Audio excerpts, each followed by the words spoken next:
All right, guys, welcome back to episode 5 of the Forever Film Crew podcast. I'm your co-host, JP. And I'm your other co-host, Walker. And today we're joined with a special So special. person, an actress, all the way from Northside, Jamaica, Yeah. Ochi.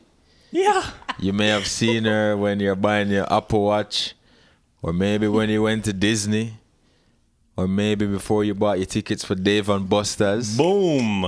The one and only Amanda Cowan. Give it up. Hi. Pleasure having you. Yeah. We have a live audience today, about 50 people. You just can't see them. They're Oh just my like they're gosh. hiding behind the. Yeah. Amazing. Surprise. Love it. Yay. You're on camera. Yeah. What's Great up? to have you. Yeah. Tell us, we love to just dive right in. For those watching at home that don't know a little bit about you, tell them a little bit about you. Yeah, well, first of all, I'm so excited to be here. This is Yeah. my first time on a podcast. So it's very, very exciting. A little bit about me. Yes, I'm from Jamaica. I was born there and I lived there until I was 10. Born in Kingston, lived in Ochi. My dad's a pastor, and we moved to Dallas, Texas Nice. when I was 10. Nice. And that was pretty cool. That was like all my formative years. Yeah. I did swimming, choir, and of course, theater. Of And course. that's- Theater. Yep. That's when I really got into it and just like started understanding what that would look like. Yeah. I went to the University of Evansville in Indiana Okay. for my Yeah. BFA, Nice. which was really cool experience. Learned a lot. It was fun. And then I ended up over here in California almost 4 years ago. Time's which is flying. Crazy. I know. Crazy. But yeah, I love acting and singing and drawing. Like I'm really just creative all Yeah. around. Love that. And yeah, it's been a really good journey. That's Fantastic. I know you're here on the podcast. yeah. Yeah. Time is going. I want to know, I'm so fascinated with theater acting versus, on-screen acting. Tell me your experience and what you see is different, what you see is similar.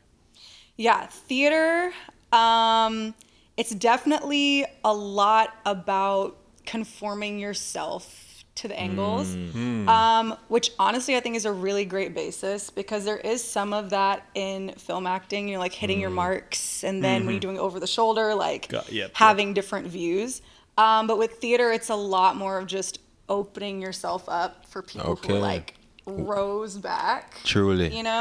And so it's not as intimate as film gets to be. It's definitely grander in just emotions as well, and enunciations, and being word perfect because the writer and everybody will get mad at you. Most definitely. Yeah, you don't hear like, oh, just have fun with it. Yeah, or we're not no. precious about it. Like you do not hear that. Yeah. Or else it's tomatoes. Tomatoes. Exactly. They start chucking them. Yeah, Exactly. And then it's also just a different experience, like I think on your body, because you do everything from beginning to end all the time instead of getting to chop it up. Yeah. Which I think is just a different toll doing the same scene over and over, but also kind of going through that journey. You get one shot, One I shot. did that Yeah. Don't mess it up. Live. Exactly. You get one shot live. Live. So Funny. So, in theater, so I have like somewhat like small theater experience just in like high school. And like one thing that I can relate to on that is like, your lines, you don't get like a cut, another take. What you say is like right then and there. And I remember doing this this read, and like it was a solo, like me and someone else. So like it was a lot of pressure, whatever. I remember beforehand, I had eaten a Nature Valley, of course, right? Nature Valley, and it's whatever, Nature Valley. And I remember like going and reading my monologue, and at the end of it, like a piece of it started choking me up. So I'm reading it, and I'm just like. You can hear my voice. I'm saying it. I'm like, I'm just trying to finish out my words. But because you can't really, if anything happens, like you miss a line, miss a cue, miss a beat, you got to go with it because yeah. people are watching. you know? Everything is so particular. Yeah. Like, the lighting, they do it like based on your marking, like Yes, everything. truly. It's like a symphony, you know? Symphony. Everything Beautiful, just fits in. Yeah, it's beautiful. Yeah. It is. You have any stories like that when you're in front of an audience? I do have a story. Okay. Let's hear it. One was worse than the other. So when I was in high school, I did The Great Gatsby, and I was Jordan, which is like Daisy's friend. And we were doing like the scene where a lot of us are on stage. We're like at a party talking. And I had this like interesting purse that had like a lot of different hooks on it, I guess. And so there's a part where I give Daisy a hug. Oh. And one night it got stuck on the back of her dress. Oh, no. So I hugged her, she turned around and I saw it and I was like, oh my gosh, I have to get that shit. off. And I went up to her to comfort her and like got the purse off. And like nobody knew. Acting. But I was freaking out. I was like, yeah, live. I bet You knew. your theater director was like low key, like tweaking. Yeah, Like, yeah. Get it. Damn. The adrenaline is Adrenaline, crazy, yeah. But that's good improv and instincts. Keeping it cool. Oh my gosh, yeah. Because 100%. the You audience don't- will only know if you tell them. Exactly. They just will think it's part of the bit, and then Yeah. unless you make it about it and like say, oh, and Right. they see you Freeze up. trembling, then that's when it becomes serious. Fucks. Exactly. But so in terms of that, we got theater, we got your opinions on that. Now let's navigate towards on screen. You know, I want to know, you as an actor, is there anything, that you do like a ritual before you read? Like, JP mentioned it in a pod episode about how some actors read on a treadmill just to like get that little psyche going. Is there anything you do get the lines going? Like to memorize lines or like before I'm about to perform? I guess just or like, film yeah, a scene? memorize lines, I would say, yeah. To memorize, I think I read it over. Oh, this seems very intuitive. I read it over a lot because I kind of take in the story as a whole first before I go Okay. like line for line, bar Yeah. for bar. And so I'll take it in a lot, do like my character analysis and stuff, and just have kind of like a visual map in my head of where we're going. And then line for line, I just take a piece of paper and like hide every line, Oh, check nice. that Right, I've right. gotten it all right until I just kind of hammer it down. Right. And get it Just get it. together. Good. And I'm also, so one thing, is there times when you're memorizing other people's lines just to like know the cues on it? Or like, how do you go about that? Oh, for sure. I have to see what their last line is. And I think Gotcha. it depends because as much as you rehearse something, you kind of want to keep an element of, I don't know what the person's going to say because it's supposed to feel natural and you don't know what they're gonna say normally. Gotcha. So sometimes I don't really look at their lines if they have like a lot. I really memorize that last one. Gotcha. Especially if I have to cut them off. I like really Gotta look know at the that beat, last yeah. sentence Yep. is so I Right. can hop in. But no, I try to tune out their lines as much as possible to leave some mystery. Nice. Gotta be Nice. mysterious. Do you create like a beat sheet or how do you go about beats? So if you have a monologue, big chunk, how do you beat it out to know? Yeah, I annotate that thing like crazy. And I think as I've developed my process, Yeah. the beginning to end looks a lot different than it used to look. Okay. So right now, I think getting those beats and knowing like what my thoughts are is kind of how I jump off. But then when I'm able to do it, I think I'm able to actually like be in it and be present. And I'm not thinking about, oh, I have to change now. Like it's just, Right. I'm living Reactions. through the motions. Yeah. Of how what I'm saying is affecting me. Yeah. But I definitely start with like, okay, oh, this is that triggers this thought, or that reminds me of this, or I have to be specific about what this person looks like Yeah. to help me kind of get in the mindset. But once I get in it, like I kind of throw that out the window and just Yeah. like Be. live. Yeah. and Gotcha. I'm very present. That's cool.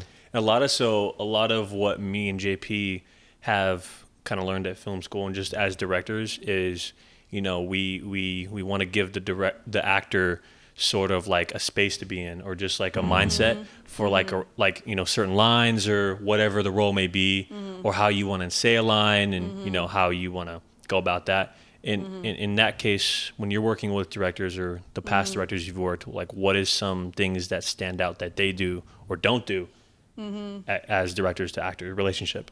Yeah, I love a director that tries to get into my mindset and really helps me with the internal and the thoughts. I've definitely had directors where like it's a line reading, and if I don't say it exactly how they want me to say it, It's trouble. we're not moving on. Yeah. Yeah, it was crazy because one time I didn't realize I was getting a line reading because I feel like that's a no-no, you know? But so I was like, oh, you want me to do something like that? But no, he wasn't satisfied until I did exactly how he said it. Awkward. Yeah, but I like directors that are like, okay, so this is a moment where you're feeling this. And remember, like, this happened and you don't know how do you feel about this. And so really try to work through that to get me to do certain things. Like if you want me to take my time with a line or, you know, kind of giving me a reason to do what action you want to see. Nice. Makes sense. All right. Thinking about talking about mindset. What are ways you find inspiration? Ways I find inspiration. Inspo. Yeah, I think things that give me inspiration, like to keep going and acting is, it won't be original, but like just great shows, great TV. That's a good answer. Like, yeah, and there are certain things that I've seen where when I finished it, I was like, I want to be an actor so bad. It makes me want to reach that level that this thing has impacted. Like, to be a part of such a genius work. Like, an example is I May Destroy You. I love that limited series with Michaela Cole, who like wrote it and starred in it. And it just impacted me so much that I was just like, oh my gosh, I love acting even more now. I fell so much more in love, and I want to be just like you. Like, you did the thing. 100%. This is kind of like a little funnier question, but like on that topic of watching shows and consuming that as an actor, is there times when you're watching a role and you see like an actress and you're like, I could do that better? 100%. I should have got casted. Like, conceded. But definitely. I mean, I feel like the same way, like when I look at a shot that's like, you know, shot or edited or even just the movie in itself, like the movie, it's like if they're putting out that, like surely my script could get made. You know what I mean? Like they're just letting anything get passed. Everything is getting the green light. Yeah, I feel like as creatives, we're constantly like, you know, you're kind of judging your own stuff up against what gets the funding and everything. So there's definitely things where you're like, okay, if they can make it, like, come on. Exactly. Yeah. So in that topic of, you know, creating and getting to that next level, I want to know, like, what was in your mind as an actor, actress, right? Getting here in LA and just getting accustomed to that. What would you say is like, you're just looking out and you're just like, dang, this is it. Like, I'm here. This is really, really, really reality, because at that point, you know, you've been chasing the dream, whatever, but I want to know that moment of like, this is it. This is what I want to do. Like this moment. But this is what I want to do. I think when I first came out here, I was kind of just doing whatever I could to get around acting. I didn't have any agent, manager, no connections, like no nothing. Right. But I do have a mentor who is my acting coach from high school, and she was telling me about central casting for background work. And so I signed up for that just to be in the space. Nice. And like, I literally remember walking onto the Paramount soundstage for a background I was doing, and I was just like, I feel like the moment in the movie where the girls like dropped off in the city and she's like, oh my gosh, like that was literally the feeling. On top of all those sound stages are huge, so I felt like an ant, but it was so surreal. And just seeing everything, the crafty, like the set they built on the soundstage that looked so real. I was like, I must do this. On top of like, how am I even here? Like witnessing all of this, like it was for an Apple TV show, like stars in front of me. I was like, oh my gosh. What is going on right now? Yes, it's so crazy. But I was like, wow, I'm in LA. And I'm like, doing it. Paying my dues. Exactly. Doing all the things. Like, I'm over here doing background right now, but I'm going to be there, like so soon. That is it. Yeah. Love that. Quick question. Crafties. What's your least favorite crafty item? My least favorite. We want to know. You see that and you're like, Why did they? I'm buy not it? grabbing that. I am absolutely staying away. What's my? I've been pretty fortunate with crafties. I'm not gonna lie, but okay, something I would stay away from. I've seen them where they have like pre-made smoothies. Oh, really? Yeah. Oh. And I'm like, that's something you need fresh. I'm sorry. It's That's sitting out in the sun. It's separates, cooked. and I'm like, Yeah. that's cool. But I've had some good stuff at Crafties. I'd love to hear that. actually. We What's your love to hear favorite crafty item? I had this amazing avocado toast. Where they put Avocado. they put pomegranates on top and Chill. like basil. It was That's how you know you're on a fancy. production. Yo. The fanciest. Bougie. That's a Fresh. bougie. Chef. Fresh. White coat.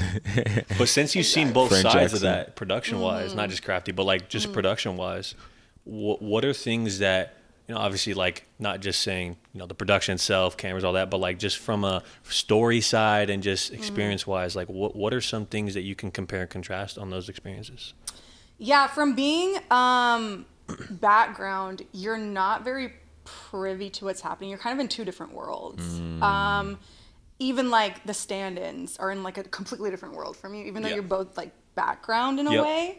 But you kind of have no idea what's going on until they come and tell you like, yeah, this is what's going on, just like to fill you guys in. But we're not really in the world. You're I'm just like kinda playing there, pool over Yeah, here yeah, while yeah. something's happening over there that I'm completely ignoring. So that's very interesting. You just kind of are eavesdropping on what's going on. But when you're the main or you're the lead or the hero in whatever you're doing, you're very involved. Like it's super fun because you get to play around with things. They'll sometimes do rewrites right there and you just go with it. And then just like with the background, they're kind of a whole other world. Like it's not even something on your radar. Yeah. So it's very interesting just how elaborate sets are. Yeah. That I'm like 10 feet away from someone, have not really spoken to them, and we're on completely different pages when it comes to what we're doing Facts. here for this project. Wow. So, When you like get ready for a role, do you do like method acting or anything like that? Has that ever happened? yes, in a way. I definitely believe that you need to create some separation. Yeah. Because I've done not full-length roles, but like scenes in acting class where it's pretty intense emotionally. And I was like having trouble letting it go. Oh. And so that's not a great place to be in. Yeah. So I wouldn't go full method, but I've done like some extensive imagination work, which has helped so much getting into character. Something I started doing recently was like journaling as the person that I am. Dope. Which helps me so much tapping into their thoughts, because that's a lot of what acting is. Like you have to have those internal thoughts, the most pictures. And so when you write all of that out, it helps you a lot just building To be your conscious of world. it. Yep. Yeah. 100%. I love that. And with journaling, that's something we at FFC talk about a lot as inspiration. As an example, inspiration, just getting the thoughts out, just crafting out like whatever, it can be sad thoughts, angry thoughts, happy thoughts, whatever. But I know we pivoted a little bit on that, like inspiration, but we also talked about that, and then also sports too, like just getting out. But is there anything else too that you just like something, if your mind's clouded in just scripts, whatever, all this stuff, what's something that just immediately snaps you out of it? Peace of mind. Going for a walk, and that's a new one for me. Because drawing used to be my thing, which it still is. But I think walking, not listening to anything, like giving your brain that space. Silence, yeah. Because I think even working out, like you're kind of thinking about things. Yeah, like yeah. the weights, what you're about to do next, like Yeah, all yeah. those, True. But I think when you just walk and you're just looking around, you're very present, and then you can kind of filter through different thoughts that come to you. That's been very relieving for me when I just feel like there's a lot going on. Yeah. Puts me back out in nature. I'm moving, and I can just be alone with my thoughts. Facts. So, Love that. Do you ever pull on like personal experiences to help you with a character? Gosh. definitely. I mean, I definitely subscribe to really building out who the character is and then having empathy to get to it, but there are some things where I really just have to compare it to my real life Yeah. to fully understand. And sometimes that's really hard too, because, you know, certain things, it's like you're reliving your traumas. Yeah. Like your heartbreak. Yeah, And yeah. imagine if your dad died. Like Oh. those types of Yeah, things. fuck. Serious. Yeah, but you're a human that you know the most. True. And you're trying to be a human. So it makes sense and it does help. Vulnerability helps, huh? Yeah. And then how much of like building the character do you do as an actor in terms of backstory, you know, what this person even had for breakfast? Like, what does that look like for you? Because I know a lot of the Yeah. director gives you the tools on that. Yeah. But like as part of the actor, you're supposed to really dig into that and craft that yourself. Yeah, totally. I do as much as I can. Family relationships, schooling, where they're from. As far as like what they ate for breakfast. Yeah, I it's a little think stretch. it depends on the scene, because I definitely like to know a lot about the moments before and like the journey Yeah. to where I got to where I am. I also started doing a thing where with my co-star, we'll like improv interview each other Okay. as the characters, especially based on different things that are in the script that we haven't gotten a chance to think about. You're just like on the spot, what's the answer? And that's very, very helpful for me, because I'm literally practicing thinking Becoming like the person. Yeah. Exactly. So that's been a great new addition to my process.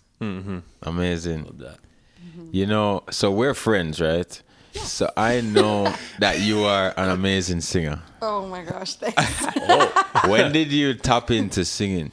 Yeah, singing actually came before acting. I'm not gonna lie. So my acting performing origin story was the premiere of Hannah Montana. I was 7 years old course. in Jamaica, in my like Hey. living room. I see it now, like seeing her, and she's like a singer and actor, right? Yeah, on Hannah yeah. Montana, and I was like, I want to be exactly like her.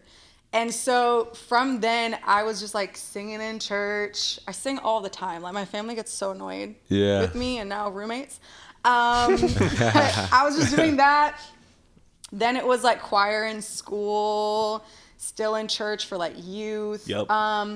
And then also for my major, I had to do a vocal audition as well. And then Zin. I'd been in musicals. So it's always been like a part of the journey. Yeah. But I haven't like highlighted it as Okay. a thing. I've always seen myself as like an actor who sings. Yeah. We could get that though for a musical. Yes, Maybe. exactly. Fully. Well, for me, that FFC Yeah, got to. musical. Everybody listen. Ooh, what are for sure. What are like some of your musical inspirations? Like or I guess musical, like musicals inspirations? Oh, musicals. Like Hamilton, stuff like Oh, that. you said it. Hamilton. Hamilton's my Hamilton. favorite. Heathers is another one of my favorites. Love that musical. Spring Awakening is one of my favevorites. Okay. I did that in college. Yeah. And I've cried like every night. It was so good. Yeah. But 100%. Like if I were to be on Broadway, like right now I really want to do film. Yeah. But if I had a Broadway opportunity, You're taking it would it. be Get me there. Hamilton. Mm-hmm. Oh, I would do Hamilton. Hamilton. It would be Hamilton. 100%. Yeah. Beast. I know that musical front ways, back ways. Yeah. What's Oh. like a song from Hamilton that I would know? You would know. I don't know, so you would know. Maybe not. It's you might have to like- do some research. No, Yeah, here- it's rap. Like most rap? of it. For Have real? you seen Hamilton? No, I haven't seen Like spoken Hamilton. word kind of. For real. I have to do my research. Yes, it's Do my really research. good. It's so good. Yeah. And Wicked. there's no speaking in it. Like the entire thing is rapping and singing. Wow. So how they film it? Just like a regular film, regular narrative movie. I think they just like filmed a few performances on Oh. Broadway and then cut them together, and it's on Disney Oh. Plus. I know, because I know for like, you know, Phantom of the Opera.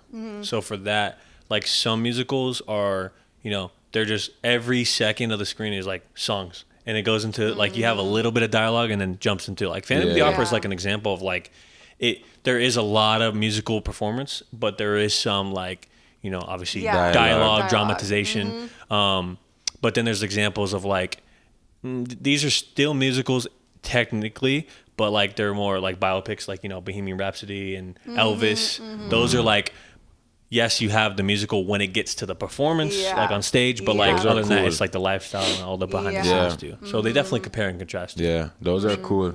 Then you have like High School Musical. I mean, that's can't forget about that. I mean, that's a I know that one. you know that. Gabriella. Remember Gabrielle? I remember Gabriella. Yeah. Yo, so question for actually both you guys. All right. So you guys being from Jamaica and now being in the States, you know, I want to know the difference in the film life and world in Jamaica versus coming here. Like, what does that look like? What did that look like coming here? Right. You go. I would say JP knows that better than me. I didn't do much film in Jamaica before I moved. I did like a commercial when I was a kid in Jamaica. Oh, is that I don't. Yeah, it was a Digicel commercial when I was a kid. Did you? Yeah, I remember. It was like my birthday in the commercial, and it was like on the beach, and we're like, "Happy birthday." Digicel. I don't even know where the phone came in, but like that was the whole thing. Yeah. So yeah, I mean, I just know I didn't have any like theater or acting opportunities Gotcha. when I was living in Jamaica. But as soon as I moved to the States, there was like after school Everything stuff, opened up. Yeah, that I Yeah. could do. But yeah. Nice. So at that time, were you conscious that you wanted to be an actor from them time there? Oh yeah, because you said Hannah Montana at 7, right? Yes. And then 10 is when you left. So yeah, for me, definitely a lot more opportunities here in the States for film. Jamaica now has a lot more opportunities, but it's still on the come up, still on the rise, you know. So I think in the next few years, we will have to be the ones to go back and share our knowledge to help popularize it.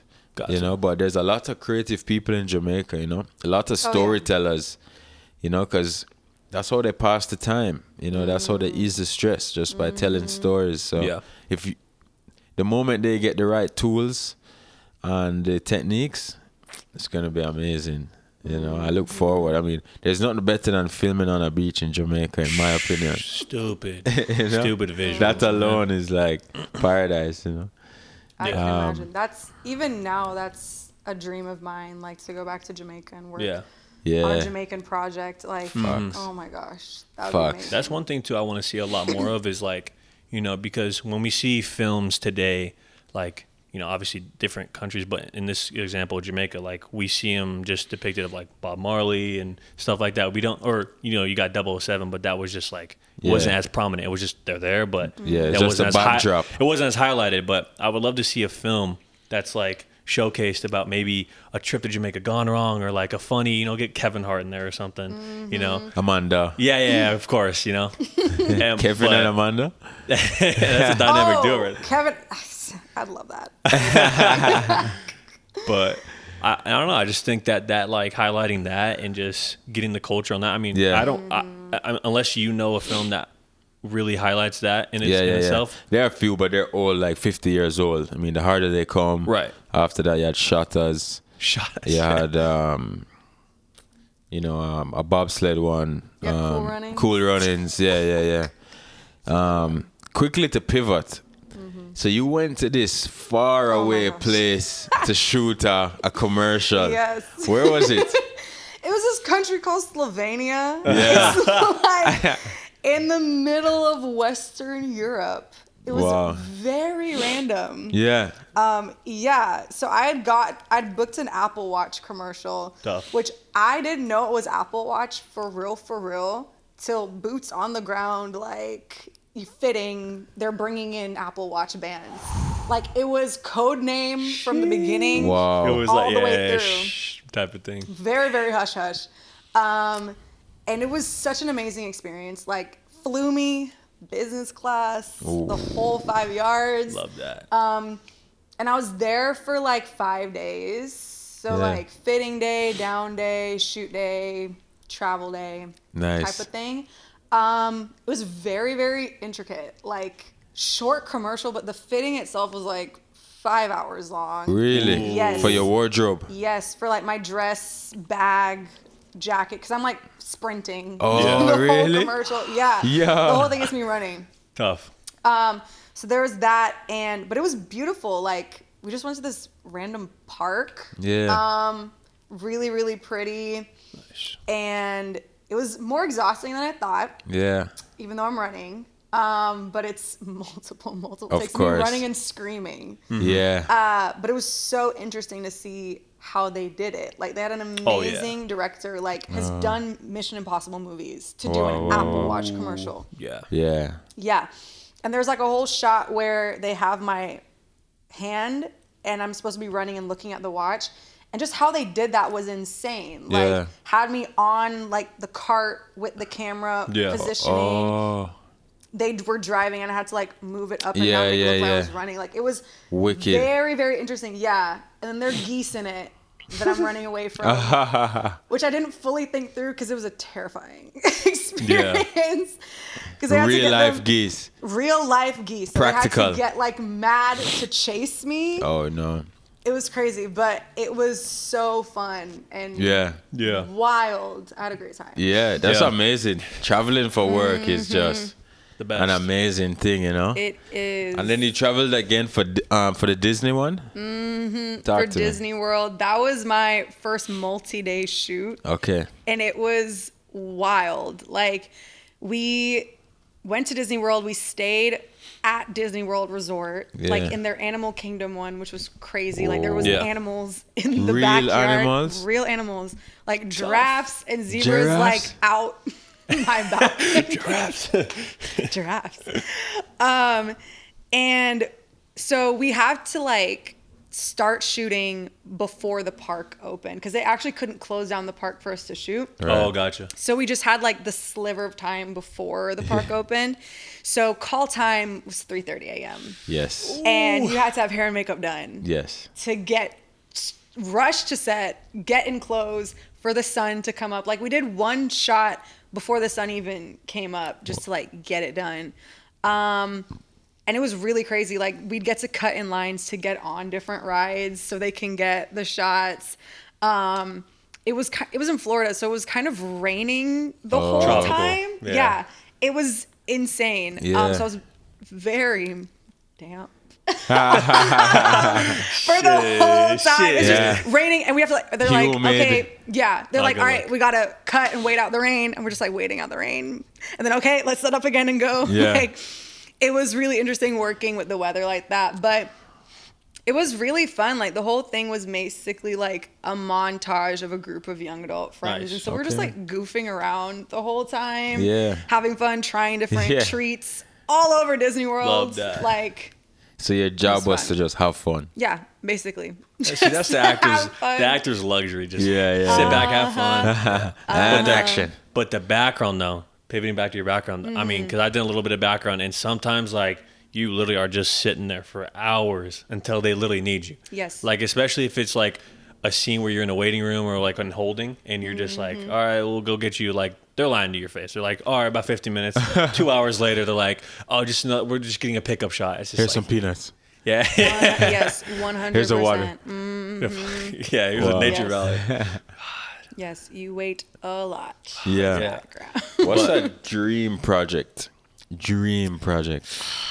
Okay, wildest dream Yeah.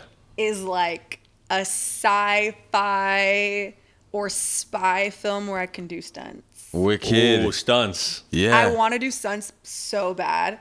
Like, I love seeing where actors are like, yeah, we trained for like months before, and so they didn't need a stunt double. I'm like, I would love to That'd do be something tough. like that. Amazing. Just start rolling and going, man. Yeah. I think that would be great. Kicking, Yeah. punching, James guns, Bond? all the things.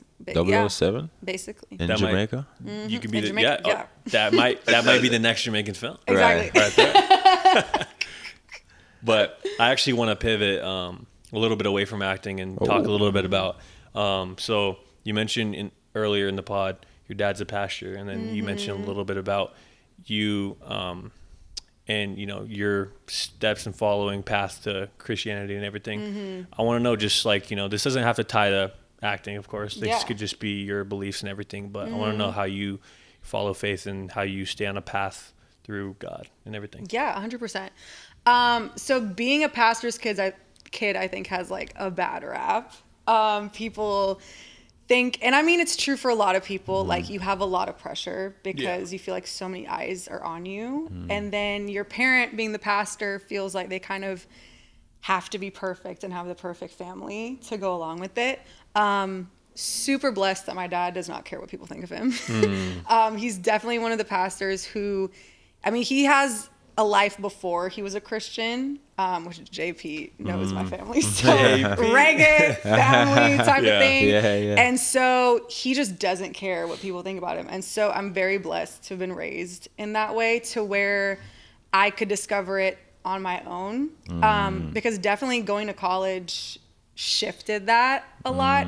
Also, even though not tying it into acting, but it does kind of like being in a theater department, like not a lot of people are Christians within like performing.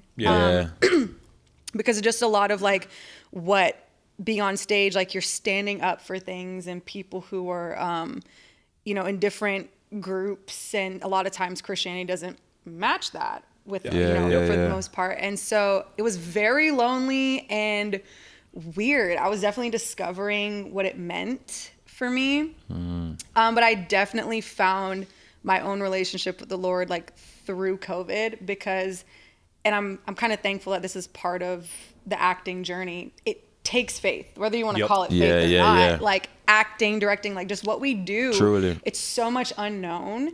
And that connected me a lot because I didn't know what I wanted to do after I graduated. I didn't know if I wanted to go to grad school, if I wanted to move to Atlanta or LA, or like how I was going to do that. And so that started building my relationship with the Lord and having faith. Love that. And because it was really hard for me to let my future go and be like, Lord, you have it in your hands. And if this is what I'm meant to do, like it's going to happen for me.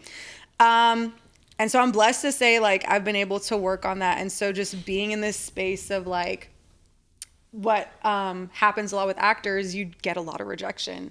And so that's even helped me through that with just like my mental and emotional is very much like what's meant for me is meant for me. And I don't take it personally. It's just not the right project and something different is going to come along. And so it's been an amazing journey that I'm thankful for. And I've definitely now been able to even meet a lot of Christian creatives out here in LA, which has been great. Because we all just like get it. We get the struggles and get representing and wanting to just kind of share God's love in the spaces that we're in and kind of change that view of what Christians are like, what God's like. Because it's really love. It's love. And acceptance. One love. And I really take that calling seriously to be that person in the spaces that I'm in for acting. Be the light. Love to hear that. I think it's beautiful too because, you know, whether you don't believe or believe to an extent, I think it's true to say that there is a plan for everybody. I think God does have a plan for everybody. And there's times when, you know, even when I'm thinking I'm down, like I'm going through it or whatever, you know, I'll definitely just talk to God and pray it out and just really get into that mindset. Because I just believe that every time I'm in that, in whatever it is, going to church, whatever, it's always positive and it's always a great way to reflect on, you know, the things I'm, you know, trying to reflect on, bad, good, whatever, you know, I need something, I need an answer or whatever. But I think that ultimately it's always a positive reflection. And I know that the path I'm on is the right one, even though there's times when I'm like going over humps and I'm like, getting a little bit of adversity and I'm like, is this right? Like, am I supposed to be doing this? But it's like, just like believe. There it is. That's just 100%. Just the process. You got to believe. Wow. Definitely. LA is in the world is in a tough place right now. And I feel like having a strong belief system is very important, you know, for peace of mind and for stability. Because we're experiencing a lot of change. You know? 100%. And definitely faith is important for what we do because we are creating, you know, and creating something, you know, meaningful and soulful involves the spirit, you know.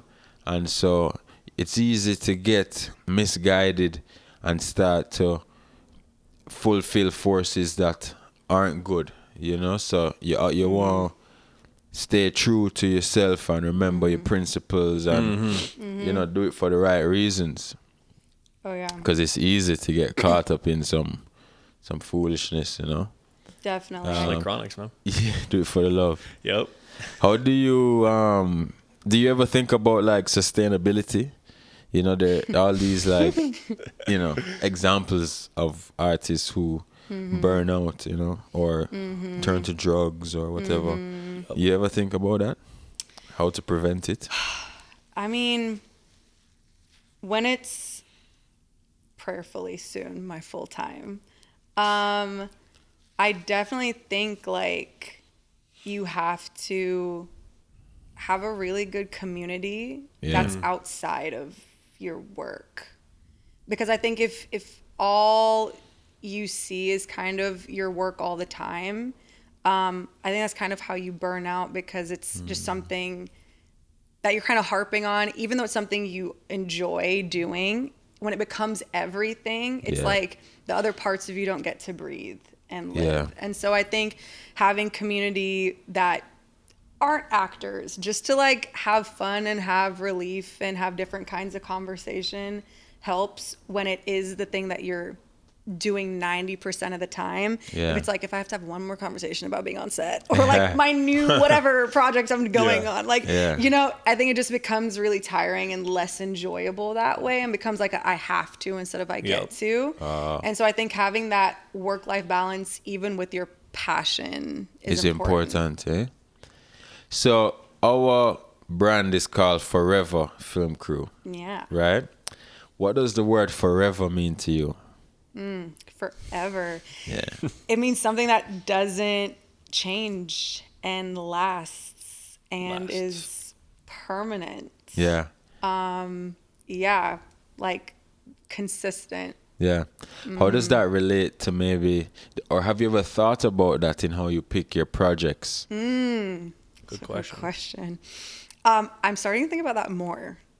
And I think it's interesting because starting out, I think people have the mindset, which I have had, that it's kind of like a you get what you get type of thing. Like you're lucky to be auditioning, which is true. But at the same time, like you're saying, protecting your soul. Yeah. You should still have standards and what you want to put out into the world and what you're standing behind. Yeah. And so I've definitely been considering that more. Like, if I audition for this project, like, is this the message I think the world needs more of? Oh. And is this the message that I want to be like attached to me? Because I mean, I feel like we all understand like the depth of film and TV and just like how impactful it is.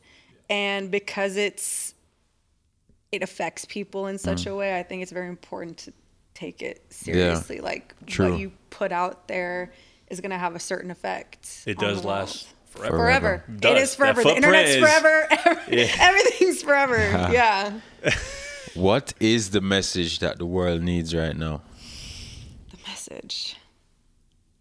Be loving. I mean, yeah, I think it also ties back to just like my spirituality for me, which is what I think I'm put into this industry to do, is like I want to just spread love and God's love, which is perfect. Love that. It's very unselfish and caring and values people and letting different people know that they matter, that they're seen. Love that. Because so many things try to divide, and that's a big thing. Like everything is divisive, even saying that the world is in trouble right now, because I'm sure there are a million like amazing things that are happening. True. Like so many millionaires that give to nonprofits and donate their money, but you hear a lot about the ones that don't. So I think even that mindset about humanity as a whole is divisive. And so, yeah, I think the whole message is just like loving people. 100%. Spread love, not hate, FFC. Spread love, not hate. But on that topic of nearing the end, just want to give a special shout out. Again, thank you for being a part of this. Thank you, this guys. has been I love amazing. it. But, you know, we cannot close without doing a blind rank. Cannot close without doing a blind rank. So If you haven't Yes. been tuning in to the Blind Rank, we do it a little bit different. We love to cater to obviously who we got on today. Of course, we have an actress, the one and only. So Cowan. it's only right if we do Blind Rank these actors as your co-star. Ooh. As your co-star. Okay. Now, just again, right. for those who don't know how blind ranking works, 1 through 5, I'm going to name a list. This list today is actors. For Amanda, she has to blind rank these 1 through 5. 1 is the absolute best. 5 is, I don't even want to see him on set. Okay. Yeah. That's how you have to think about that. So, Yeah. we'll get going. Yeah. Without further ado, Okay. let's begin. Okay. First one I got, Matt Damon. I like Matt Damon a lot. So I'm gonna put him in the middle because I don't know who you got. I'm gonna put him at 3. Safe. Okay. Safe. Matt Damon 3. All right. Next, Will Smith.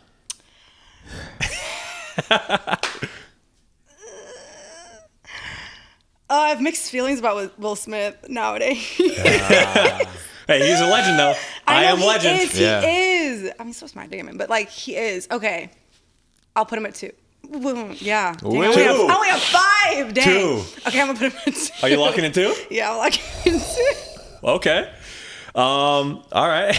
Next, we got Timothy Chalamet. He's really good. I really like him. Beautiful Boy is one of my favorite movies. That's one of the I really want to be an actor movies because it's For so real. good. But I don't know who else you're gonna have. I'm gonna just put him at 4 because in case I don't know who else is on this list. Okay. But I love you, Valid. Timothy. All right. Next, we got Ryan Gosling. I love Ryan Gosling. Number 1. Wow. Okay. That was too easy. Okay. And that leaves the last one, 5, Denzel. Shut up! No way. Dang, you see? That hurts. You see? That's why I should have waited till the end. Yeah. Yeah. Obsessed The Will with Smith- Denzel. It's not that Will Smith isn't a go. It's just like that No. nowadays he's not I like at know. any. Yeah. I know, but Denzel. yeah. Denzel. Denzel, what a Dang, you did me legend. dirty. Not terrible though. You waited till the last one, you know? I know. At least you got like Ryan Gosling, you know. I know I love Ryan He's Gosling. good. Yeah, he is yeah, good. yeah. He is Yeah. good. Yeah. Wow. But, man, way to wrap it up. Thank you for Yo. joining us. Oh my gosh, the honor is mine. I'm so glad that you all Pleasure. invited me. Of course. Absolutely. Absolutely. So Yeah. fun. Next time you're on, we're going to do some singing Let's do it. with the ukulele. Yes. Ooh, live I'm learning performance. ukulele. That might be a special Yeah. segment. Yeah, we'll do some skits too. Look out. Oh, yeah. Everybody look do out. it. Yeah, Tune man. in. Next pod, next drop. And we're out. We're out. Respect.